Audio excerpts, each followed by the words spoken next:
Yo guys, what is up and welcome back to Veloce Squadsprint, and we are here for another season, Season 2, and this time I can now bring you guys my POV from every single race onto the channel, because this season the races are a little bit longer. They're 25% long instead of 5 laps, and this season is going to be a 12 race season, so a slightly shorter calendar, but surely to be action packed, and I cannot wait to get started. But first of all guys, I want to mention that all the races are broadcast on the Veloce Esports YouTube channel, so go subscribe to them down below in the description guys. On their channel every Friday 6 PM in the evening, the premiere for the new episode goes live, and of course it's commentated by Justin and also Veloce Gingerandi, and the races are, you know, fantastic in terms of editing quality. The intro you're seeing now and all the graphics on screen are made by the Veloce guys, and they've done a fantastic job. And of course the races are proper highlight races, you know, with all the different perspectives and all the POVs from all the drivers in the series, as you can see in the little box on screen right now. And that was last season's race, but this season we have the exact same format of 25% of races instead of 5 laps, so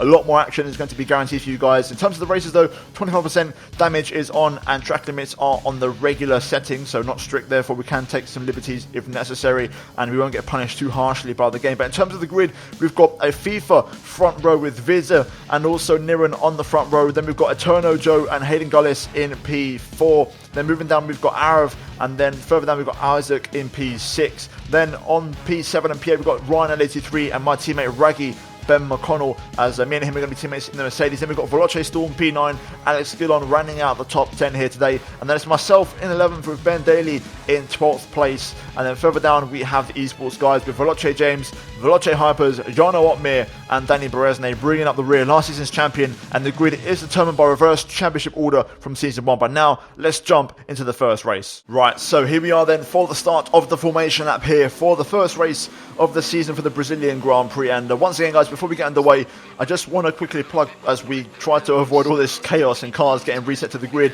that all the races of Squadsprint are live streamed on the Veloce Esports YouTube channel. You can find the link down below in the description guys, and they normally premiere on Friday around 6 PM UK time, and their videos, you know, with 2 commentators, Justin and also Veloce Ginderandi, and it's full highlights, you know, with multiple perspectives, and it's a really good quality production video. And all the intros that you saw before and all the grid rundowns, they're all made by the Veloce guys, so shout out to them. And like I said, go subscribe to the channel guys, because they put in a lot of good work, and they try their absolute best, you know, to make this series fantastic and, you know, different to everything else out there. But in terms of the series, again, just to run you guys through it, this is a series where we have a real mix of drivers. So we've got, for example, Niren and Viz, who are FIFA YouTubers, and then also in terms of other drivers, we've got Alex Gillon, who of course was regarded as a really fast esports racer. You know, back in the day, he was one of the original guys, used to be one of the aliens on the F1 games. And then we've got, for example, the YouTube powerhouse of Ben and Arav in the Ferrari team. We've got myself, Ryan L83. There's a lot of good guys here.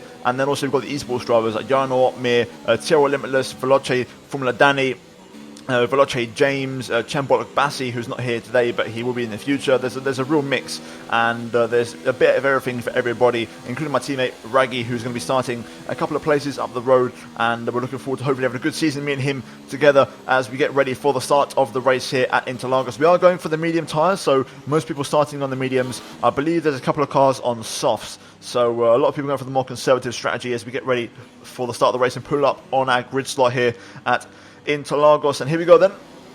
Here we are for the start of the first race of the season. The 5 lights are on, and it's away we go for round 1 at Brazil. And it's a pretty good launch off the line. We get the measure of Alex Gillon and also our teammate, but then around the outside go James, Otmir and also Danny as well, looking for the move. And 3 cars passed me around the outside. I was kind of boxed in on the inside and I didn't have nowhere to go. We do manage to recover a little bit and get side by side with Formula Danny down towards turn number 4. We've got Gillon there kind of boxing him in a little bit as we go down to turn 4. We're going to try and hang on to the inside line. We've got McLaren there, Vizza, I believe, in the McLaren on the outside, just, you know, trying to keep a little bit of lag going on, so we've got to try and avoid that if possible. And he started from P1, so not the best start from Vizza there, but we now make our way into 5 and 6. Around the outside we go, and we've got Hypers looking for a move in the Toro Rosso here, and down the inside he goes. We're going to give him a little bit of room as we now have the inside for the next corner. A slight bit of contact there. Hypers also, you'll see in this video, lags quite a bit, so I had to give him a little bit of space and respect. As we enter the hairpin, he tries to go for a move on Alex Gillon there, but it backfires. A little bit of contact between Gillon and Danny, and we actually recover and make a double overtake around the outside, and then on the inside down the hill we get past Gillon and Hypers. So a nice little recovery double overtake, and we get past both of those guys. We're now back on the back of Formula Danny. Nice little bit of rhyming there, if you will, as we now are side by side with Ryan and 83. We used the gap that Danny made to slip on the inside as Danny and Otmir pit, and most of the Esports guys, to be fair, pitting for the soft tyre, and that was the strategy for those guys. Meanwhile, we stay out in the mediums. We've got Stormer here in front of us in the Haas, and we managed to get past Ryan on the inside into turn 1, and we progress up into P9. So a good recovery after being as low as P14 at one point on the last lap, and now we've got Storm and my teammate Raggy side by side here down towards turn number 4. And of course we have comms, so me and Raggy are chatting through this as these two continue to battle, and we have to sacrifice our exit. There's contact though, Storm goes sideways, we just about avoid him, and he goes over my car, but that allows Hypers to get the run on me, and he goes around the outside. Veloce Hypers, extremely fast, one of the fastest guys, you know, in this series, and you know, he's so young as well. I believe he's only 14, so he's a real alien when it comes to pace, and he's only going to get faster. But Hypers around the outside and managed to stick on the inside of the hairpin, and we're back down to 9th place just because I got that poor exit out of turn 4, and the contact as well just left me a little bit flustered really, and I kind of didn't know what to do, and the Hypers capitalised and made the move. So now we've got Alex Gillon behind us once again, and we're in a pretty competitive sandwich here. These two guys front and back are really, really fast, so the fact I'm mixing it with these guys, I'm really, really happy about it. But we're only 2 laps in, a bit of a gaggle of cars in front. I believe it's being led by Arav in the Ferrari at the minute, so we're going to see how this pans out as we go on to lap 3. DRS will now be enabled in this race, and there's multiple side-by-side action here into turn 1, so we're just going to be cautious and wait for the moment here. We've got Hypers and Raggy side-by-side. My teammate Raggy giving him a squeeze on the exit there, but Hypers still makes the move. And of course, like I said, me and Raggy are talking over comms, you know, with team radio during this, so we're kind of deciding a strategy in terms of what we're going to do. Raggy tries to get back through on the inside. It's very close. There's a slight bit of contact with some lag involved, and we have to be careful. We try to get back through, a little bit of a squeeze there as well, but Hypers just about stays in front, and I have to be careful. And I decided to be, you know, a bit more level-headed and try and cool off. And instead of going for a move, I could have gone for one here in the hairpin because the Hypers left the door wide open, but I just backed off, and I didn't want to risk it with the lag. But then Raggy spins it out of the hairpin. He spins up the rear tyres and loses it under traction, unfortunately for us as a team, and he goes down to the very back, I believe. Luckily for us, I think he is going to pit and go straight into the soft tyres and go to the end of the race, so hopefully he can recover. Meanwhile though, we've got Hypers here all over the back of this racing point. I think it's Hayden Gullis in it, and these two are going to be pretty damn close exiting the final corner. We're just going to try and watch this from afar and hopefully make something happen. Looks like Hypers is going to get alongside, but he might be going to the pit lane, and he does actually pit in. So there we go, and I think the remaining Esports guys are going to box for the soft tyres. So we are going to take up to 7th place, and overall a good start to the race from P14 to 7th. It's a good recovery from us as Raggy, my teammate, does indeed pit, and I'm now going to set my sights on trying to chase down Hayden Gullis in the racing point, and also Arav as well on the Ferrari, just a little bit further up the road, because I know I'm faster than all of these guys, so I can try and make up some places and hopefully get some clean air and try and push on. Currently now onto lap number 5, and you can see here we are in the DRS of Hayden going onto the pit straight onto the start of the new lap. We set a personal best 1 second quicker than anything else I've done, and I'm really feeling it here. And these guys in front, they're all bunching up. Hayden runs a bit wide though, and that's going to give me a free pass, and thank you very much. And we're going to take that, and we're going to jump up to 6th place here and make that position light work. And we can now set our sights on Isaac in front, and then Arav just after him, and hopefully get ourselves into the top 4 and really start to make some progress here as we now go through turn 4. And we've got Arav, I believe, spinning out. This yellow flag, and there's contact, and we're out of the race just like that, and it's over already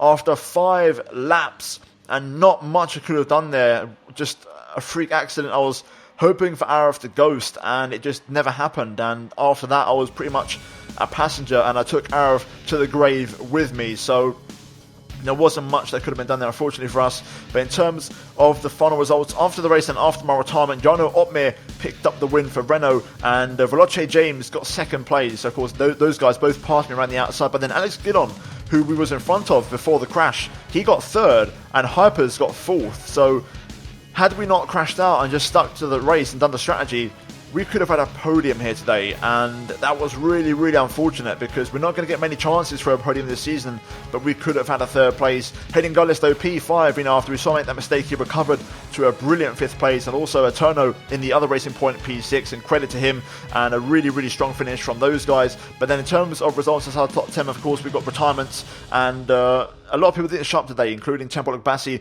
Tyrrell Limitless, and Simon Vigang, who of course are all esports drivers. Myself, Arav, Ryan, and Danny Beresnay all retired from the Grand Prix. Danny Beresnay, I believe, had an issue with his will, and Visa, and also Veloce Storm with no points today. And also, it's worth noting, Raggy, my teammate, did recover to P10 and get a single point after that spin. So credit to Raggy and a good job from him on the turnaround. But in terms of the driver standings after that race, of course, not much really changes, and it's all in the order of the race results. So we've got Ben Daly there in P7, Niren getting a few points for the FIFA guys, and Isaac and Raggy bringing up the top 10. But in terms of the constructor standings after the opening race, Renault 25 points to their name, and they're all in the name of Jarno Opmeer. But then Haas, Racing Point, Red Bull and the Toro Rosso all very close, separated by 5 points there. So that's looking very competitive off the back.